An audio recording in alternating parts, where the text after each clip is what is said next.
ဒီနေ့မှာတော့ဒီ Videoscribe software မှာမြန်မာစာတက်စာသားလေးတွေထည့်တဲ့အကြောင်းလေးကိုမျှဝေပေးမှာဖြစ်ပါအဲ့တော့ပထမဆုံးအနေနဲ့မြန်မာစာတက်စာသားထည့်မယ်ဆိုလို့ရှိရင်ဒီထဲမှာထည့်လို့မရပါဘူး Inkscape ဆိုတဲ့ software လေးတွေကနေပြီးတော့ကျွန်တော်မြန်မာစာတက်စာသားတွေကိုရေးပြီးတော့ဒီထဲကို import လုပ်ရမှာဖြစ်ပါအဲ့တော့ Inkscape ဆိုတဲ့ software လေးတွေကိုတွားပါမယ်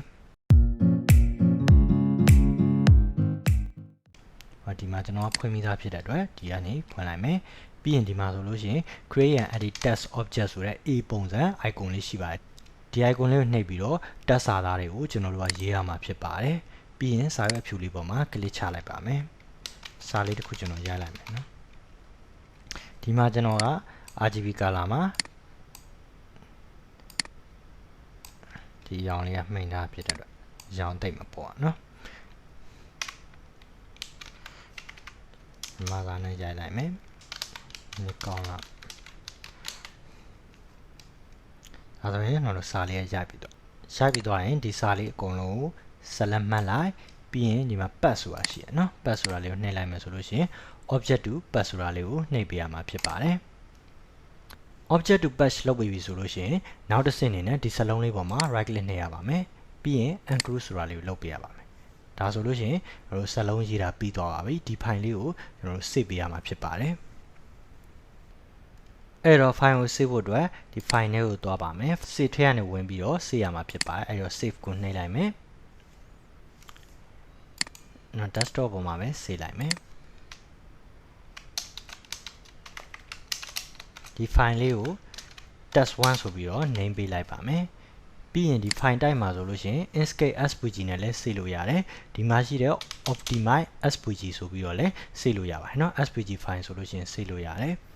အဲ့တော့ကျွန်တော် optimize SVG နဲ့ desktop ပေါ်မှာ save လိုက်ပါမယ်ခဏနေလိုက်ပါ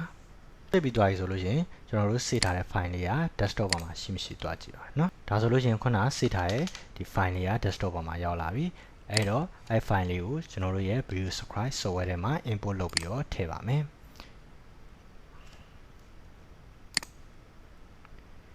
အဲ့ဒါ new image ကနေတွားပါမယ်ပြီးရင် import ဆိုတဲ့မြားလေးတွေကိုဝင်ပါမယ်ခုနကျွန်တော်တို့စီးခဲ့တဲ့ svg file လေးကို click နှိပ်ပါမယ်ရွေးပေးပါမယ်ပြီးရင် open ကိုနှိပ်ပါမယ်ဒါဆိုရင်ခုနကျွန်တော်တို့ရေးခဲ့တဲ့နေကောင်းလားဆိုတဲ့မြန်မာ text file လေးကဒီ Videoscribe software တွေကိုရောက်လာမှာဖြစ်ပါတယ်တက်ဆိုင်လေးတွေသိကျင်လို့ရတယ်ကြည့်ကျင်လို့ရတယ်ဒီမှာကျွန်တော်ခုနရေးခဲ့တော့Rလေးကပါလာတာဖြစ်တဲ့အတွက်ဒီမှာ Videoscribe software မှာလည်း R ဆိုတာလေးပါလာတာဖြစ်ပါတယ်ပြင်ချင်းတော့ Videoscribe software မှာပြန်ရေးပြီးတော့ဒီထဲကို import လုပ်ထဲမှာပဲအဆင်ပြေမယ်เนาะဒီထဲမှာတော့ပြင်လို့ရမှာမဟုတ်တော့ဘူး